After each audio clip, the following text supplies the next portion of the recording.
historic moment. For the first time ever, two black women have a title match in the main event at WrestleMania. Banks versus Belair for the title. And tonight's main event is brought to you by Snickers. Snickers satisfies.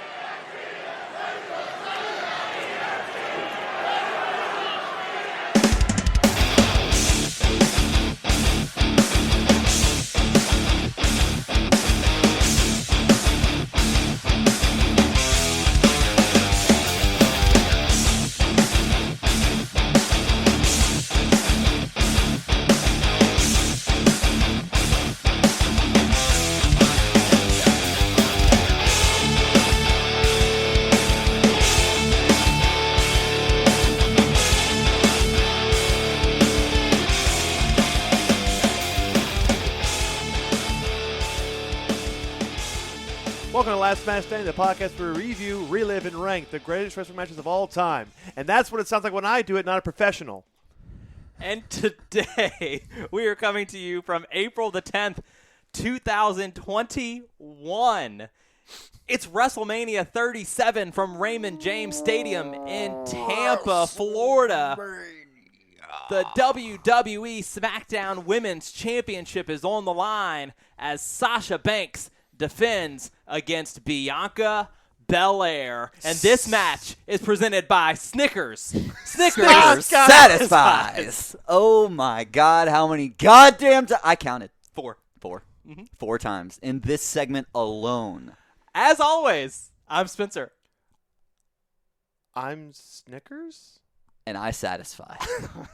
Oh, we're talking about Snickers. I'm like, I wasn't what I was going to go with. Snickers, crunch this. Yeah, crunch this! Hey, did you know Snickers satisfies? Really? I think I've heard that before. I think Samoa Joe had something about that. On commentary, we've got Michael Cole and Corey Graves on commentary from Raymond James Stadium. All eating a Snickers. All eating Snickers. And our referee, Ryan Tran. Ryan Tran. First time on the pod, I think. I think so. It might be, yeah. We've seen a little bit more of Ryan Tran here in the modern era of WWE. He does a great job. I couldn't agree more. He does a lot of the women's matches. He does. Interesting. And he handles this one to perfection.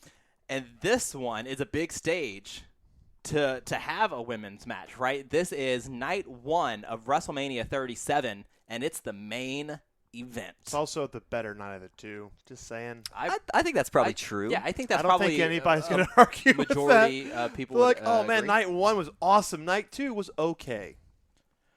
Yeah, no, I would agree with that. Night 1 was such a pleasant surprise because it feels like going into it, we all sort of felt like night 2 was going to be better. And then night 1 really crushed it. Yeah, despite having a rain delay.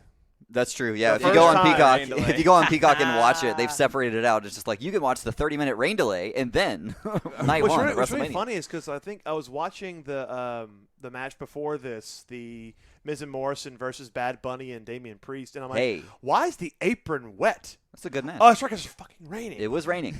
It was raining. It is a good match, just to be clear. It just makes me go, this is why you need to do indoor stadiums, not outdoor.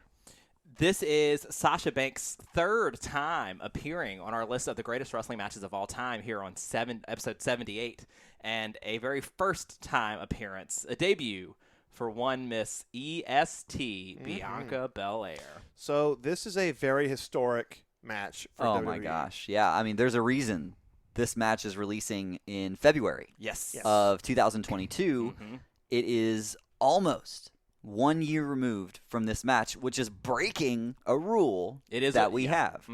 However, as Paul just said, this is a match of absolutely historic proportions, and I cannot wait to get into it. So this is the first time that two black women have main evented a WWE pay-per-view, and it's also WrestleMania. You can say, oh, it's night 1. It's still the main event. It's the main event so, boom, of 2 fingers. WrestleMania. Main event of WrestleMania. And here we go. So we have, as you said, making her big, WrestleMania main event debut is Bianca Belair, who I think is just absolutely fantastic. I mean, absolutely blew me away. The first time I saw her, I was like, I don't know what to expect. Her character is a little bit here, a little bit there. I didn't know what to think about the hair gimmick kind of thing. I love the hair gimmick. And the more that I got to see what Bianca could do and what she brings to the table, it's just she has such a unique way that she carries herself in the ring, and the way that she uses like the power moves, and she's pretty good on the mic, and she's really, really something special, and I think she's going to be around for a really long time. Oh, absolutely. And one thing I find fascinating is she's a Mark Henry prospect.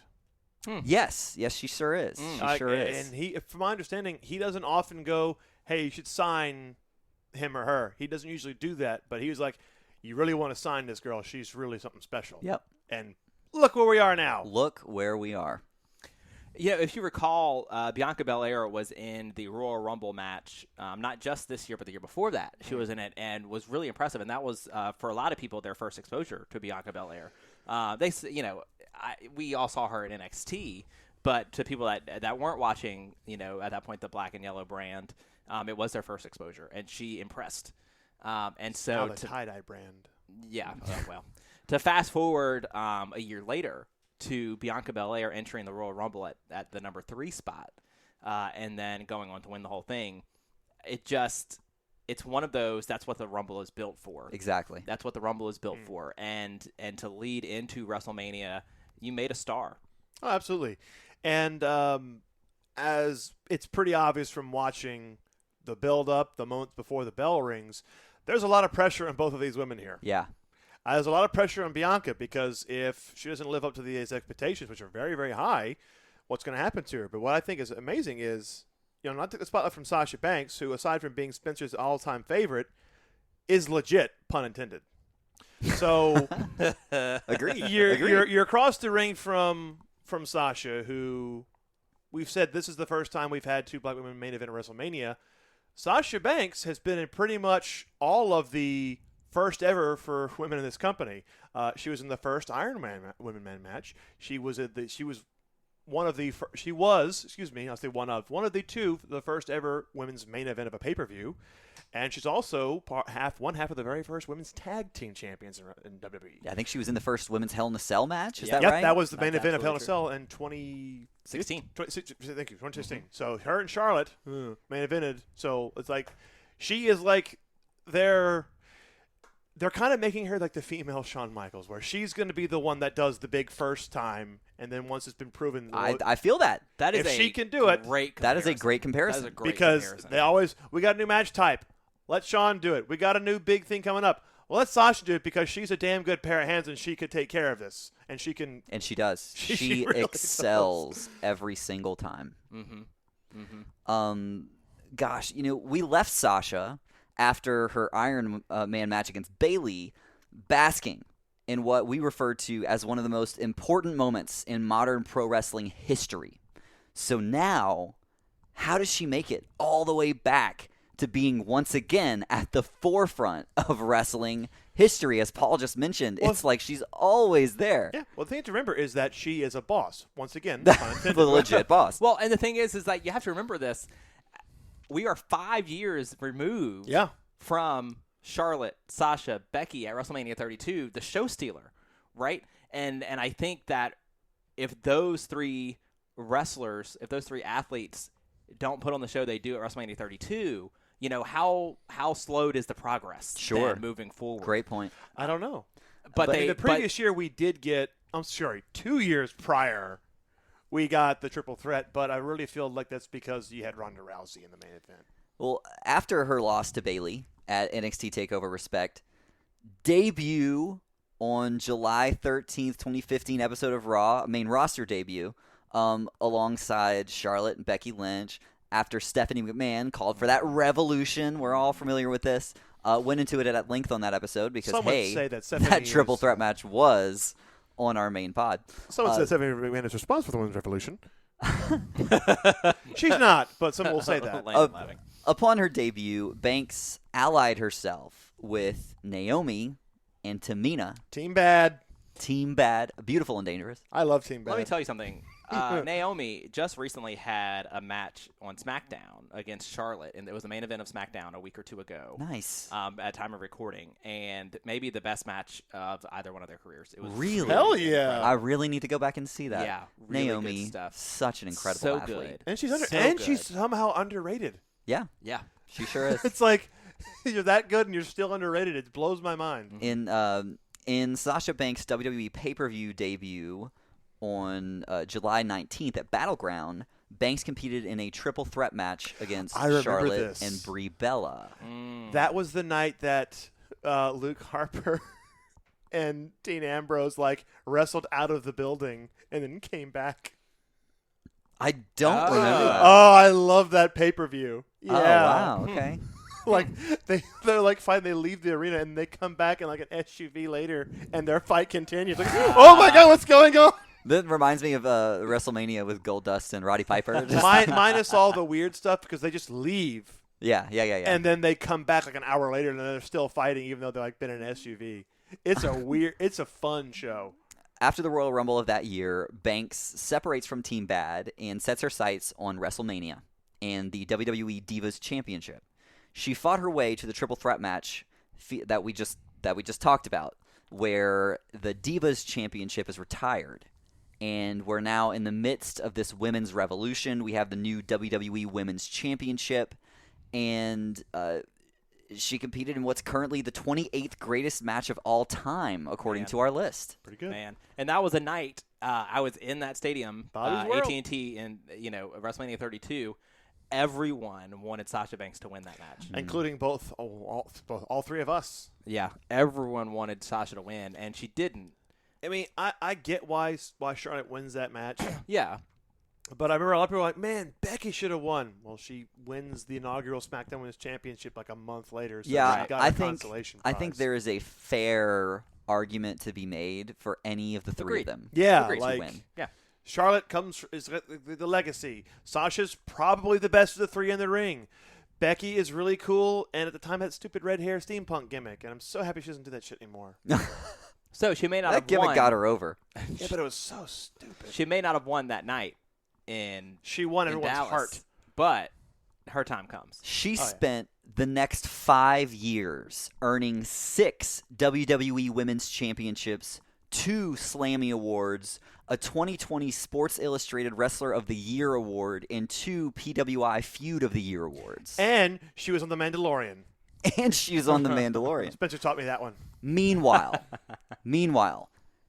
2016, former college track star Bianca Belair gets a text message from Mark Henry after submitting her CrossFit tapes to the WWE.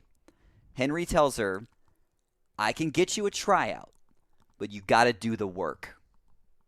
So, from April 12th, 2016, when she signed her WWE contract, to May 3rd, 2017, when she made her in-ring debut on NXT as Bianca Belair, I remember this. she perfected her EST of NXT gimmick, and she did the work, and it shows. After being eliminated by Kairi Sane in the second round of the Mae Young Classic, Bianca started off her 2018 with wins over Lacey Evans, Candice LeRae, Aaliyah, Dakota Kai, and Deonna Purrazzo. Okay, all really good. Really great. Some of them still with the company. Yes. Some of them doing great things Elsewhere. Yeah, other absolutely. places. Deonna Purrazzo went back to Impact, didn't She sure did. And she's like the top woman over there right now. On April 8th of that year, Belair made her WrestleMania debut as she participated in the WrestleMania 34 Women's Battle Royal. I remember this. Absolutely. I remember because we were there. Yeah. And I was like at that weird point where it's like looking at the screen was weird, but looking at the wrestlers, they were kind of far. And I noticed that she was in there. I was watching her because she was wearing white. And I was just like, I'm going to watch this person wearing white. She just phenomenal effort in her WrestleMania debut. She didn't she owned the ring. She was eliminated by Becky Lynch in that match. I mean, it's Becky. Come on. On January 26, 2019, Belair walked into NXT TakeOver Phoenix with a 367-day undefeated streak. This impressive streak earned Bianca her first title match when she faced Shayna Baszler, for the NXT Women's Championship. I remember this. She was defeated after multiple interferences by Jessamine Duke and Marina Shafir, and then was later submitted in her rematch against Baszler at NXT TakeOver New York. Good matches, both of them. Really good matches. The following year, the 2020 Royal Rumble, we talked about it. Belair would have one of the most impressive Rumble performances ever, eliminating 8 participants and lasting more than half an hour. That's pretty good. Belair, Bianca Belair made her main roster debut the night after WrestleMania 36 and was drafted to SmackDown in the 2020 draft. And one of the earlier draft picks, I might add. After her stellar performances in the previous year, expectations were high for Bianca Belair in the 2021 Royal Rumble.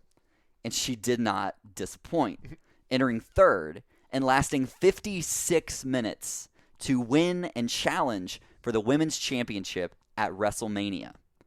This win marked only the second time an African-American athlete has won the Royal Rumble, the first being The Rock at Royal Rumble 2000.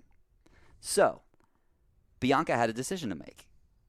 Would she challenge Asuka for the Raw Women's Championship or face Sasha Banks for the SmackDown Women's Championship? Now, Bianca was very familiar with the SmackDown Women's Champion. Sasha had spent several years breaking down barriers. Everything that we just talked about that Sasha did, she did for people just like Bianca Belair. She paved the road, as Sasha put it. But, though she admits that that may be true, Bianca was determined to prove she was the BEST in WWE. Spoiler alert, she is. Over the following month, the two would team up to challenge Nia Jax and Shayna Baszler for the WWE Women's Tag Team Championship at the Elimination Chamber and Fastlane pay-per-view events. But they were unsuccessful. It was really interesting to see them operate as a team. And for a while, it was just like, man, this is going to be a really interesting match. They're friends. You know, it's just like, you know, two athletes going against each other when they're friends is always interesting. Frenemies! On April 9th, WWE announced that the bout between Banks and Belair would main event Night 1 of WrestleMania 37, thus marking, as Paul said, the first time in company history two African-American women will have faced each other in a marquee match, period. Yep. And it's the main event of WrestleMania. The first African-American wrestlers in WrestleMania history to have faced each other in the main event of this show. And I can't think of a better way to celebrate Black History Month than cover such a historic moment in the history of the sport of pro wrestling. And not only is this match isn't about checking that box, is the thing. Mm-hmm. It wasn't done just because, oh, well, you know, we haven't done this, we should probably do it. This is an incredible match. It's an incredible performance featuring two insanely talented athletes that are well deserving of the main event match of the greatest show of the year.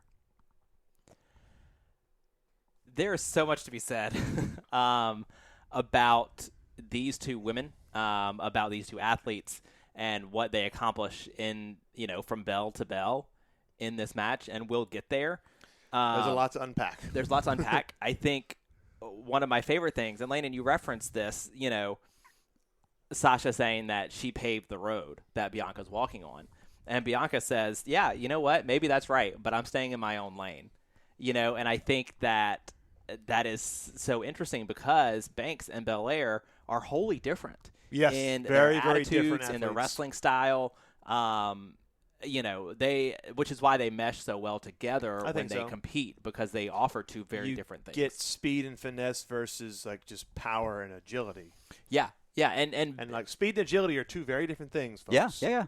As we've learned with Bianca Belair, she makes a lot of her own gear. You know, she's good at it. She's very good at it. Very talented woman. You know, is married to Montez Ford and has made some gear for the Street Profits. Like, this is a person that is hugely talented in all sorts of different areas. And it has been just an absolute joy to watch her rise to the top. And these two women have not shied away from the spotlight. Sasha has performed, like you said, Landon, in these big moments and performed well every time. And I think that's something to be said about the WWE Women's Revolution, is that there has been very little negative you can say in terms of big match moments where they didn't deliver, for the most part. And it's been really, really awesome to watch because of that. And I just remember, when we watched WrestleMania together last year, we looked at each other as soon as this match was over and was like, that's going good. on the list. Like the question was not if, but when. And how long would we be able to hold off until we put it on? Because we waited a year. Almost. Well, it's like you said that we waited almost a year to do Dominion 2018. We waited almost a year to do the parking lot fight. So it's like one of those. It's going on. Mm-hmm. We break our own. We wrote the rules and we're going to break them. Okay. I couldn't think of a more deserving match. Yeah. To be honest with you, I like how we were all unanimous about it. Yeah. It was very easy from the moment the moment the bell rang. Like we didn't have to see the match to know. It's just history. Before the bell rang. History. That moment where was it Mike Tran? Ryan Tran holds up the belt before the bell rings. And the stare down with the crowd was so loud, and both women noticeably were getting really emotional because they're like, "This is a big fucking deal." The atmosphere was unlike anything I've ever experienced in pro wrestling. I mean, yes, they're competing against each other. Yes, it's a competition for the WWE Championship, but it's impossible to compartmentalize the importance and the gravity of this moment. Both of them are smiling. It's Raymond James Stadium is electric. For me, the moment that cements the match is when Bianca is just getting the energy from the crowd and starts to tear up a little bit, and then Sasha just goes, "Yeah, yep, yeah, we're here." This is me. I'm just emotional all the time. But that gets me. The added layer that we sort of forget about here is that this was the first time the WWE had fans back. Yeah, that's a good point. And this is the reaction they're giving for this match. So, it's the biggest reaction of the night. Yeah, so add that in to what you're watching because it's a crowd of 25,000 or whatever it was. It's not – they didn't get the 60,000, 70,000 that they would have they were at 50% under normal circumstances. Still a really good crowd, and they clearly really loved wrestling. Good crowd that really loved what they were seeing. Oh, yeah. And because they eat this up. Yeah, and before we get into it, I just feel like I should say this. I understand very much that the three of us are white males, and I in no way want to speak for what this moment means for anyone in the community, but it is hugely important that things like this happen and that they continue to happen and that they are not outliers, right? And that progress like this continues to be made. And it's just hugely important. We didn't want to shy away from talking about it. I have similar feelings for this match that I had for the Kofi Mania, in not the match itself, but the outcome, because they even show footage. I think it's at Bianca's family's house. The second she wins, they are jumping and somebody climbs across the table and go, "Oh my God, she did it!" It reminded me of, this was not on the WWE broadcast, but you can actually, it's on YouTube. There is footage of Shad Gaspard and MVP watching WrestleMania 35. And the moment that Kofi wins, they both start crying and hug each other oh my God, can you believe this is finally happening? It's happening in our lifetime. We're finally seeing somebody that looks like us getting recognized. Exactly. And I understand that feeling. Now, I'll never understand it from the standpoint of, say, a black woman. I'll never get that because I'm not. I'm a white guy, but I understand how it feels to see somebody that looks like you achieve something that's that important. Raymond James Stadium, WrestleMania 37, the main event. The entrances are great. I haven't been a big proponent of the love they got coming out. Yeah, I have not been a big proponent of the 3D images or whatever that the AR, I guess, is maybe the I don't mind when they put the title belt up.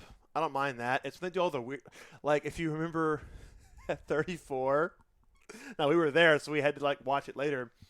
The AR graphics they did for Asuka's entrance, I'm like, what the hell was that? Because Charlotte gets the fucking Roman Centurions carrying her to the ring, and Asuka gets a AR. She gets an AR mask. Oh, gee, I wonder who's going to win this match. But for this one, like, they made the belt, or they made like the logo of them, like, but it was on top of the ring. So that big, long, extreme long shot of the whole ramp or the whole arena, and then right above the ring, you see the EST logo come up, or when Sasha comes out, you see like the legit boss come up, or when they're doing the big, this match is for the women's title, it zooms out and you see the women's title AR graphic, or when they're talking about Snickers for the 1,000th fucking times, you see the Snickers brand. I don't mind that. So they do all the weird shit where they're like, Randy Orton's come out, so let's do a coiled snake that's brown, which kind of looks like a turd, but we're just gonna move on. It's not great. It's not great. Like one of those guys, just because you can do something doesn't mean you should. Well, but it's definitely going to be a big deal moving forward. Like it's AR the graphics new, are cheaper than new thing. intricate sets. It's cheaper than building an intricate set. You took the words out of my mouth. If you look at what they did with the Super Bowl just a couple of weeks ago, they did do some pretty impressive things that you could have seen them do with a huge set, but they saved so much money. The only thing just I know doing with the Super AR Bowl is 50 Cent hung upside down, and everyone thought he looked fat, and I'm like, well, fuck you for fat shaming him, because if it had been anybody else, you'd be getting dragged for suggesting that he might be overweight. So fuck off. I thought he did an excellent job. That didn't even cross my mind. Well, the internet is the internet, and so that's the internet. There's going to be something to complain about. The set at WrestleMania 37 with the pirate ship, great stuff. Beautiful. It's just perfect for what they're doing there with the Buccaneers playing in Raymond James Stadium. There's, I think, drones made Sasha Banks' sunglasses. They did. Yes, they sure really, really did. cool. They sure did. Yeah, that was one of the coolest sort of special set pieces and in WrestleMania that I can recall. Like, that was just such a really unique thing, and it was so well done. Really, really neat. But both women make their way to the ring, and all of that to say, we're talking about the graphics, we're talking about the set and all those things. And that moment that happens when Banks and Belair face each other and they stare at each other, and the goosebumps and the tears and all that stuff, it screams big fight feel. Yes. Oh yeah. And this absolutely. And this big fight is presented by Snickers. Snickers satisfies. So we've got to talk about how they both get some serious love coming to the ring, but I think the crowd's a little bit sweeter for the boss, which is fair. Because we already mentioned that she was kind of the first for just about everything for a woman in this company. We mentioned she's the first main event pay-per-view. She's the first tag champions for women. She was in the first Iron Women match, first Hell in a Cell match, first Elimination Chamber. She's one of the first. She's the first for everything. But that moment right after that bell, man, every time. One of the things that Belair has proven on her rise to the top in WWE to get here is that, yes, she's charismatic, she's an athlete, she's competitive, but most importantly, she's cool. She's likely the most powerful wrestler WWE has ever had, pound for pound. Pound for pound, she is incredibly powerful. That makes her incredibly dangerous, especially for a competitor the stature of Sasha Banks. She's not a very large person. But that by no means Sasha is a pushover. Oh, no. Sasha is one of the smartest wrestlers in the WWE Women's Division. So that contrast right here at the top of the match, it makes this match like sort of a back-and-forth chess match. And it's just so interesting to see. Yeah, what I love about this match is that it's not the heel dominates and then babyface comes back at the end. Like this is a back and forth contest the whole time. So Sasha basically uses her. She's got more experience. She's more of a technical wrestler. She's much faster and quicker.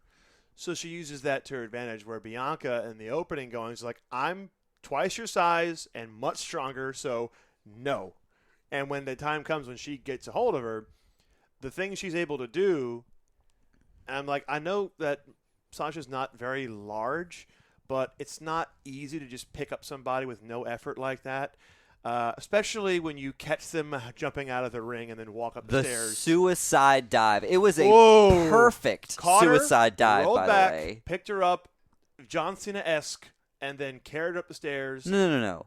And does squats. A gorilla press slam, and not only does she just press slam her, she presses her over the top. She keeps her there and walks up with her, up the stairs with her, and then throws her over the top rope into the ring. I've never seen anything like it, and I don't think I ever will again. I just remember like my mouth being like completely jaw on the floor. I was like, well, when I said John Cena-esque, I mean like she laid crossbody. Catcher rolls back. It absolutely was John Cena. Throws in the shoulders. And when I saw that, it was just like I knew this was something special. Like they are not just going out there and doing a Uranagi and pinning them in 3 seconds. I hated that. This is a really special moment, and they're going to let them create these that was a WrestleMania moment, and that like is not something that happens in every match. And that's like opening 5 minutes too. That happens very early on. Yeah. Which I seem to remember that being like towards the end of the match. No, it's at the very beginning. It is. Which is later on is even more impressive.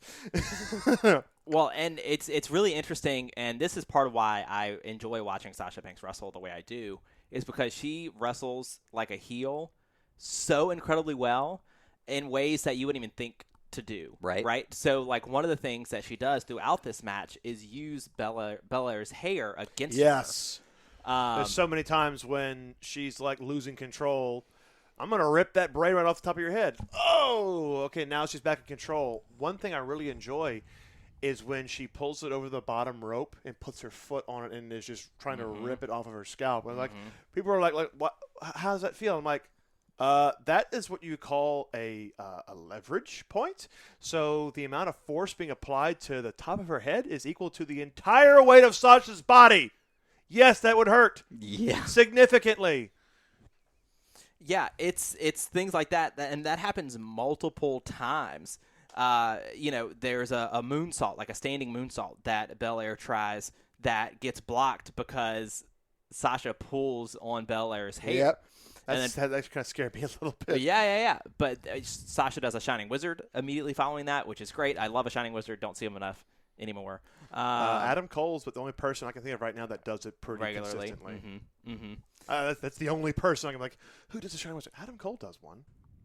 There's one moment where Bianca goes for a handspring moonsault. A back handspring moonsault at that. Exactly.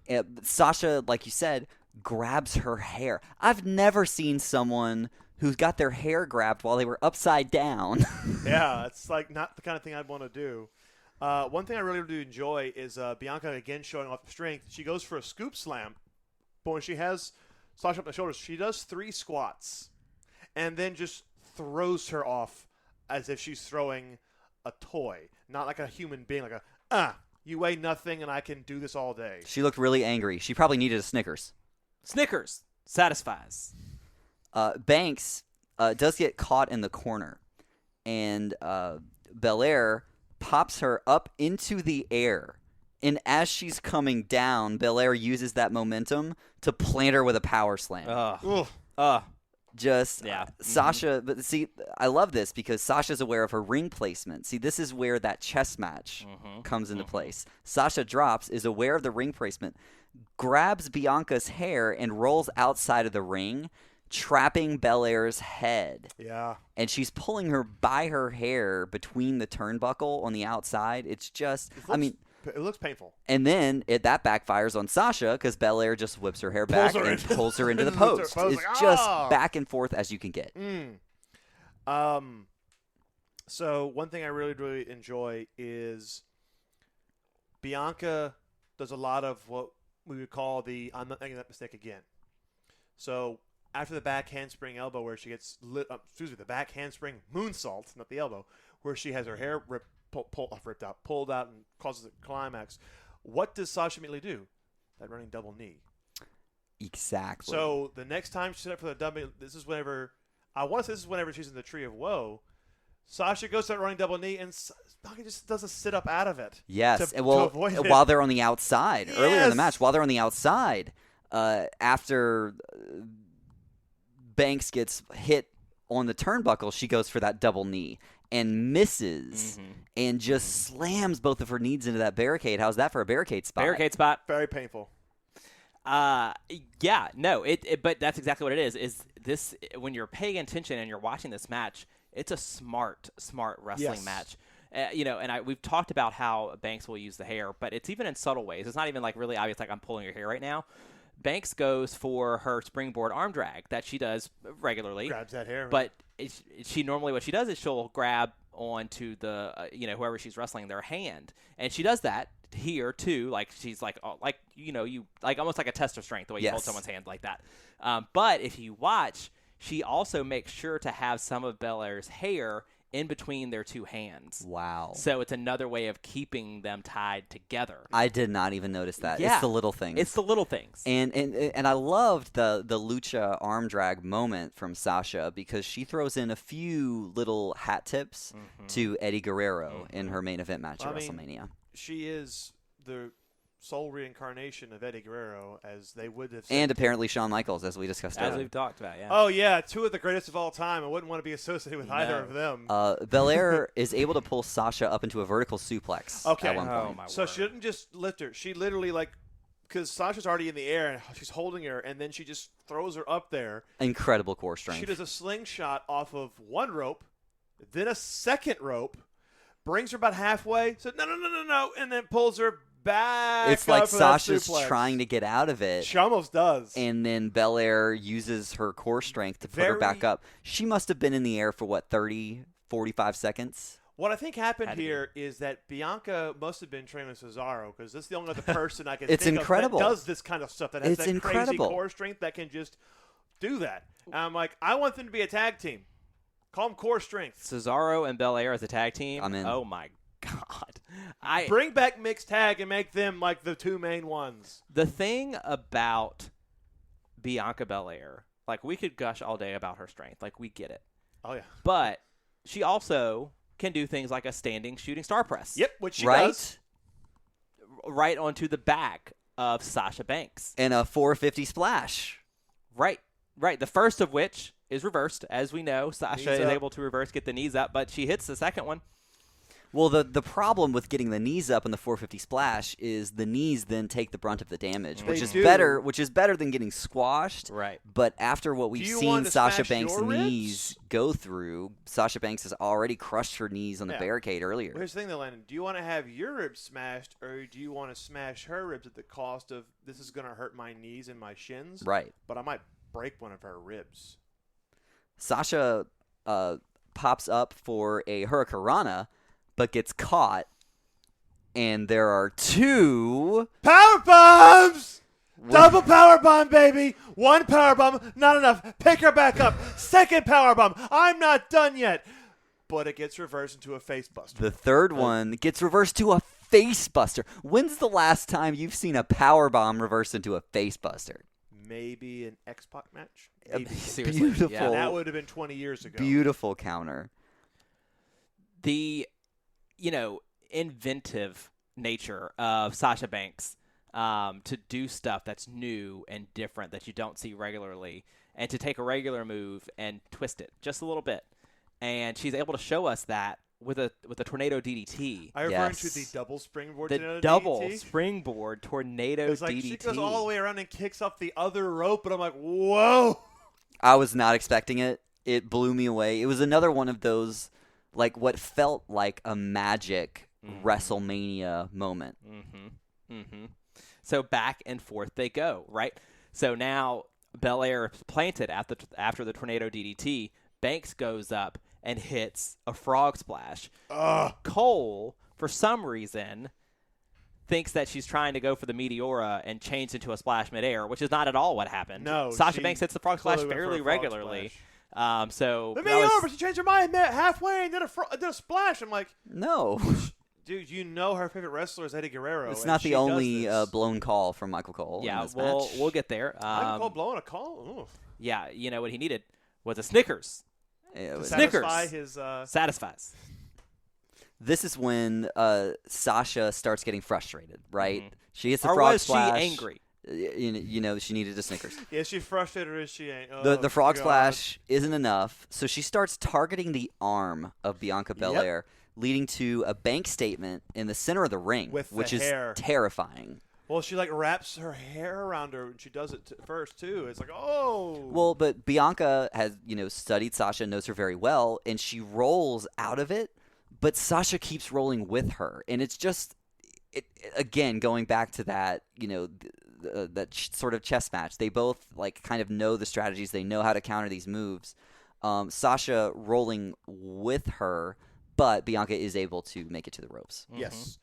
This is whenever Sasha pulls the hair over the bottom rope and like puts her foot onto it and is just trying to rip it out of her head. It was very reminiscent of the Sasha Bailey stomp on Bailey's injured hand by the ropes. Like that's very much what it reminded me of. And that's peak Sasha Banks as a heel. Oh, yeah. And such a great heel. There's one point where she just yells at Bianca, "You're the rookie, not the EST."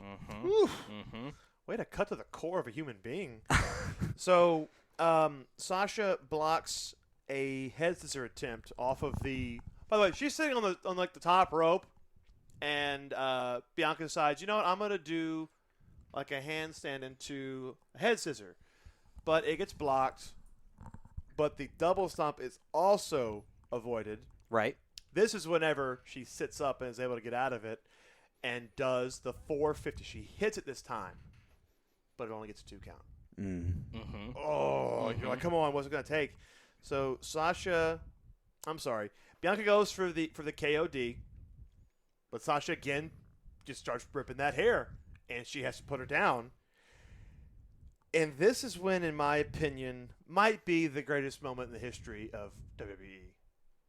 That's a sweeping declaration. Whenever the sound barrier is broken by Bianca's hair being used as a whip. It's up there. As a matter of fact, it sounded like this. Oh, my God! Oh, just the most devastating sound I can possibly That is imagine. the sound of the sound barrier being broken, sir. And, You think I'm joking. I'm not. But what's so great about it is, like, yeah, sure, we've seen that a couple of times before in NXT. Not with that sound. But Bianca, to my knowledge, had not done that on the main roster yet. She had not.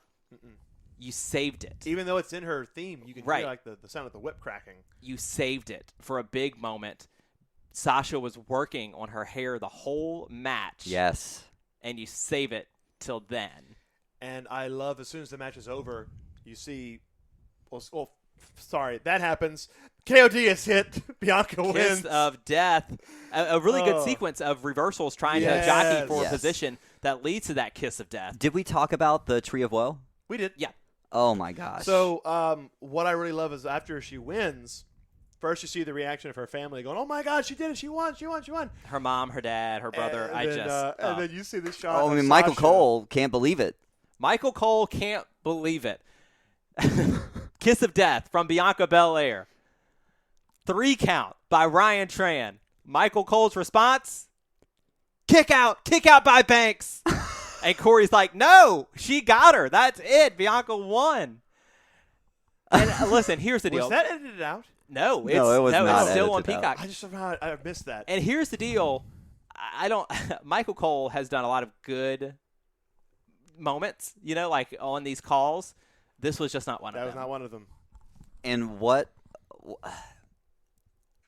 it's hard to stay mad because of the moments. Like in the moment, you didn't even care that happened. Right. No, we didn't notice live. But of all the moments you could possibly screw up, that's not one you should do. So my favorite moment, because that's usually where we get to this point, is actually post-match where you see Sasha holding her arm up to check the massive welt on her ribs. Yeah. And then, if you recall, she felt that. She posted it on Instagram the next day, and it was all like purple, and it was starting to bruise up. I'm looking at that going, good Lord.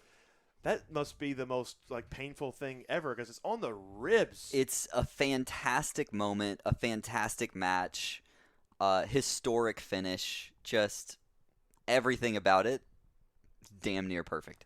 I could not agree more. There have been just a couple of matches on our list that we would describe as perfect. I think that there's obviously on a list of the greatest wrestling matches of all time, there are some that are very nearly flawless. But only a couple of times, I think, on our episodes here have we said, yeah, I think it's pretty perfect. And this would be one of those moments. This is one of them. This would be one of those moments. You know.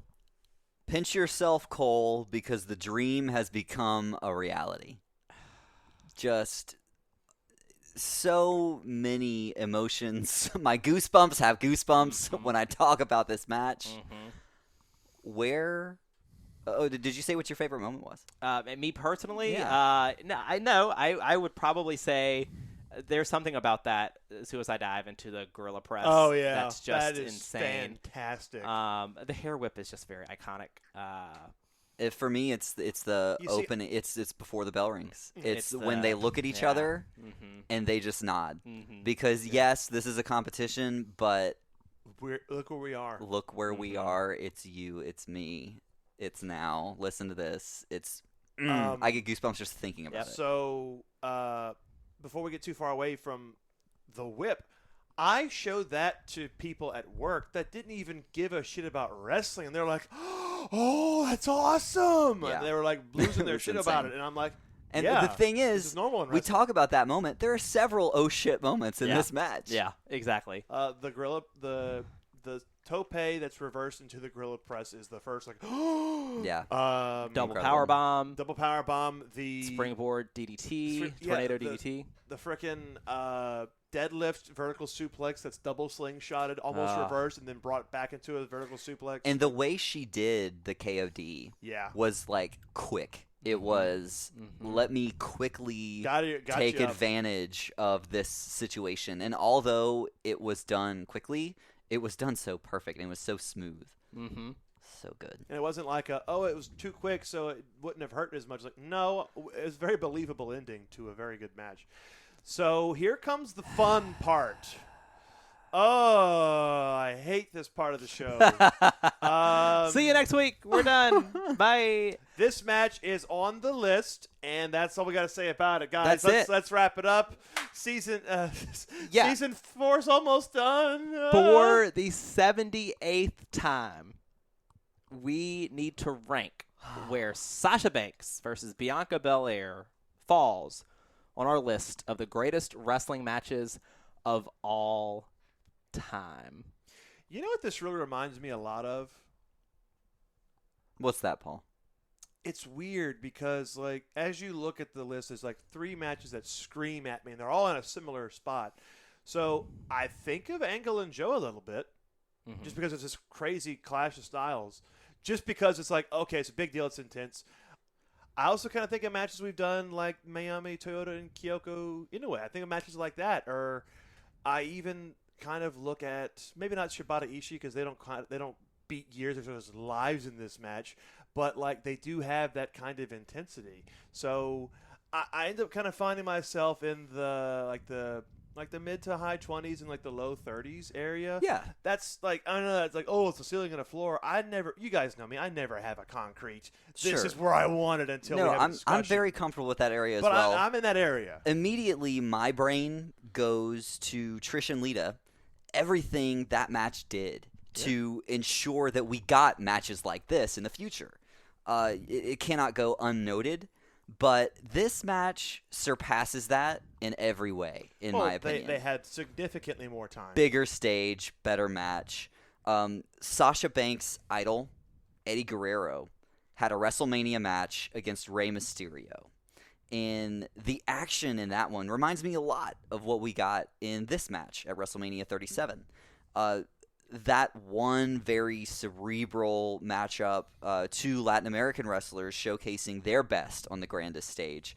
Rewatchability through the roof. As long as we don't get a custody ladder match out of this. So. Yeah, so I'd say 26 is my floor for this one. That's about where I was.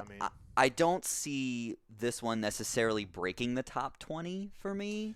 Where I get hung up is right around where Sasha Banks' previous outing on the list was against Bayley.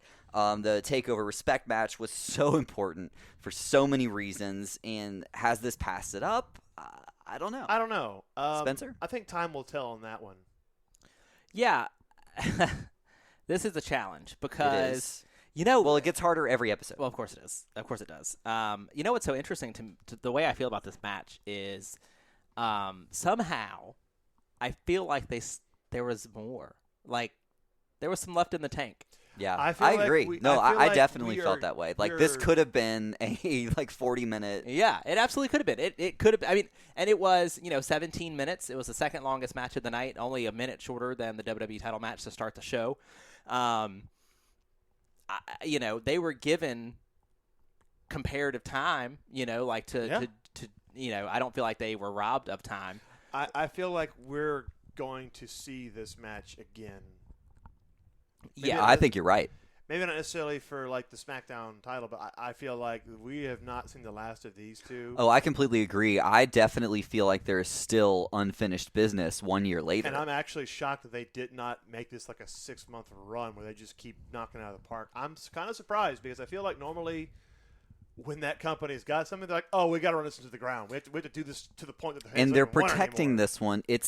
There is a feeling that it's somewhat of a sacred territory. Yeah, so I really hope that they're like, let's sit on this and bring it back and see if we can do an even bigger moment. Let's do a bigger number with a bigger crowd. Yeah, I guess I feel like let's bring it to Saudi Arabia. No. Oh my God. I feel like Banks has not been around a ton this year. I think there was some injury stuff, some filming stuff, so I don't think that it would have made sense. I think the plan was for them to compete again at SummerSlam. And that didn't happen. Instead, we got Becky coming back and beating her in like 2 seconds. We know what happened there. Which is bullshit. So I think that this is one of the greatest wrestling matches of all time. I think it is historic for so many reasons. I can't watch it and not cry. That's just the truth of it. But I do think they could give me 8 more minutes. Yeah. You know what I mean? And that keeps it maybe away from the top 20. It does. The top 30. But I will say, I would rather a match and go, man, I wish they would have had a few more minutes than, well, that went on too fucking long. Yeah. So I personally would. I would probably go then. I really liked the Eddie Guerrero Rey Mysterio comparison you made, Landon. So I would probably go right there at 26. I'd put it underneath Angle Joe that Paul mentioned and above Guerrero Mysterio and have it our new 26. So I feel like that feels really all comfortable are for me. unanimously right in We that were area. This is one of the few times where we're all in full agreement of the placement. I threw out a couple of numbers, and you guys were like, you know what? No, I like those numbers too. I'm like, you know what? I like those. It feels like the right place. We all like the number 26. Damn it, Yep. 26. Less than a year ago, we sat together, we watched this match, and we looked at each other and said, this is going to be one of the greatest wrestling matches of all time. And we decide today it's the 26th greatest wrestling match so far out of 78 for us here on Last Match Standing. But you know what this means, guys? We've officially opened the forbidden door. A match no longer has to be 2 to 3 years old for us to cover it. So just saying, at least 10 months. At least 10 months. At least 10 months, and we will start looking at. What we're saying is expect to see some more recent stuff because there's been a lot of really good matches in the last couple of years. So, let us know what you think. Did you agree with us? Do you think we ranked it too high, too low? Let us know. You can follow us on Twitter and Facebook at Last Match Cast. You can follow us on Instagram as well. We're on Instagram. You can IG, baby. Send us an email at lastmatchstanding@gmail.com. Let us know where you think this match deserves to be ranked in our list of the greatest of all time. And don't forget to subscribe where you listen to your podcast. Leave us a review, all that fun stuff. We've got so much good coming up. Just 2 episodes left in Season 4. We are 2 away from episode 80, which is just completely insane. We've got episode 79 coming up here in just a couple weeks, and then our season finale. I can't believe we're almost done with 4 seasons. How stupid. So much fun that it's been, and we've got some incredible wrestling still to come. On the very next episode of Last Match Standing, episode 79, I'll give you a hint. In WrestleMania, sometimes when there aren't rafters, there are pillars. One might say there are 4 pillars. That's all I'll say. So we'll go from one of the 4 horsewomen to some 4 pillars. We'll see what that could entail. I wonder what that could mean. So until next time, Snickers satisfies.